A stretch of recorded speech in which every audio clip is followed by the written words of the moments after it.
Friends, പുതിയൊരു വീഡിയോയിലേക്ക് എല്ലാവർക്കും സ്വാഗതം. നമ്മൾ ISLുമായി ബന്ധപ്പെട്ടുള്ള ന്യൂസുമായിട്ട് വരാൻ പറഞ്ഞിട്ടുള്ളത് ISLനെ സംബന്ധിച്ച് AFF മൂന്നംഗ കമ്മിറ്റിയെ നിയമിച്ചിരുന്നു.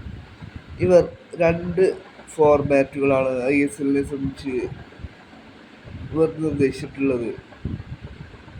ഇപ്പോൾ ന്യൂസ് 9 റിപ്പോർട്ട് പുറത്തുവിട്ടിരിക്കുന്നു. ന്യൂസ് 9 റിപ്പോർട്ടിൽ പറയുന്നു, ഈ രണ്ട് പ്രപ്പോസലിൽ ഏതെങ്കിലും ഒരു പ്രപ്പോസൽ ക്ലബ്ബുകൾ അംഗീകരിക്കുകയാണ് എന്നുണ്ടെങ്കിൽ ഫെബ്രുവരി 5-ന് ISL തുടങ്ങാമെന്ന് ഫെഡറേഷൻ ക്ലബ്ബുകളെ അറിയിച്ചു കഴിഞ്ഞു എന്നാണ് ഇപ്പോൾ ന്യൂസ് 9 റിപ്പോർട്ട് ചെയ്യുന്നത്.